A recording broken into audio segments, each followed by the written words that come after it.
18 বছরের নির্বাসিত জীবন শেষে দেশে ফিরছেন বিএনপির ভারপ্রাপ্ত chairman Tarique Rahman. 24 December London থেকে রওনা হবেন তিনি। দেশের মাটিতে পা রাখবেন 25 ডিসেম্বর সকালে। তারেক রহমানের প্রত্যাবর্তনকে কেন্দ্র করে গণমাধ্যমের সঙ্গে এক মতবিনিময় সভার আয়োজন করে তারেক রহমান স্বদেশ প্রত্যাবর্তন অভ্যর্থনা কমিটি। মতবিনিময় সভায় বর্তমান গণমাধ্যমের নানা ধরনের সংকটের কথা তুলে ধরেন জ্যেষ্ঠ সাংবাদিকরা। তারা বলেন, কোন সরকারের আমলেই গণমাধ্যম তার কাজটি শতভাগ করতে পারেনি। নানাভাবে গণমাধ্যমকে দমিয়ে রাখার চেষ্টা করা হয়েছে বলেও মত তাদের। বিএনপি নেতারা বলেন, মব সন্ত্রাসের কাছে গণতন্ত্র জিম্মি, আর এ থেকে উত্তরণে গণমাধ্যমের জোরালো ভূমিকা প্রয়োজন।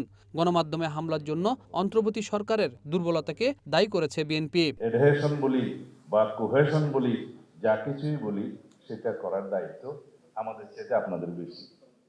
যদি আপনারা রাষ্ট্রের প্রতি, সমাজের প্রতি এবং সংস্কারকৃত সমাজ নির্মাণের প্রতি যদি আপনারা প্রতিশ্রুত থাকেন, ইনশাআল্লাহ, যদি রাষ্ট্র পরিচালনার দায়িত্ব জনগণ দয়া করে আমাদেরকে অর্পণ করেন, তখন আপনাদের কাছে আমরা এখনই এই প্রত্যাশা দিতে পারি যে আমাদের সহযোগিতা থাকবে সর্বোচ্চ। এই সমস্ত অধিকারের আন্দোলনের সোপান বেয়ে আমরা 71, তারপরে 90 পার হতে হতে আমরা 5ই আগস্ট পেলাম। এরপরে কেন কথা বলার স্বাধীনতার উপর, মত প্রকাশের স্বাধীনতার উপর এই ধরনের আক্রমণ? প্রথম আলোর সম্পাদক বলেন, দেশে যে মততন্ত্রের উত্থান হয়েছে তা শঙ্কার। গণমাধ্যমকে মত প্রকাশের স্বাধীনতা নিশ্চিত করতে হবে।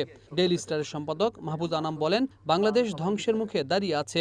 রাজনৈতিক দলগুলোকে সমালোচনামূলক সাংবাদিকতাকে গ্রহণ করতে হবে বলে জানান সম্পাদক মাহফুজ আনাম। আপনি ক্ষমতায় গেলে আপনি কেমন হবেন সেটা আমরা যখন দেখব, যে আপনি একই রকম উদার, একই রকম ভাবে আপনি গ্রহণ করছেন সমালোচনা। আমাদের এই 53 বছরের রাজনীতিতে বড় বড় অভিজ্ঞতা হলো যে কোনো সরকার কোনো দিন তারা ক্রিটিক্যাল জার্নালিজম অ্যাকসেপ্ট করে না।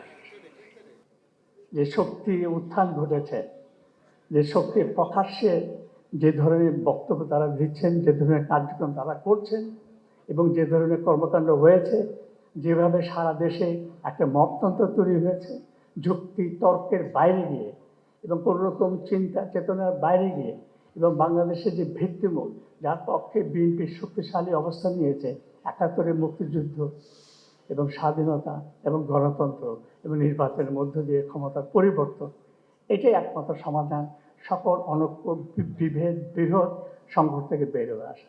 মানবজমিন সম্পাদক মতিউর রহমান চৌধুরী বলেন, সামনের চ্যালেঞ্জ মোকাবেলায় সবাই এক না হলে রাষ্ট্র বিপন্ন হবে। ফ্যাসিবাদ মুক্ত হলেও আচরণগত পরিবর্তন হয়নি, এখনও ক্ষমতাকে প্রশ্ন করা যাচ্ছে না বলেও মত দেন জ্যেষ্ঠ সাংবাদিকরা।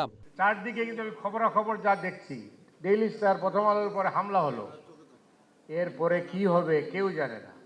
সেই কারণে এই অবস্থায় বিএনপির কাছে মানুষের প্রত্যাশা সবচেয়ে বেশি। বিএনপি মানুষের পাশে থাকবে, তারেক রহমান আসবেন, তারেক রহমান সেই প্রতিশ্রুতি দেবেন, সেটা আমি জানি। কিন্তু প্রশ্নটা হচ্ছে যে আমরা সবাই নিরাপদ থাকতে চাই, লিখতে চাই, আমাদের কথা বলতে দিন।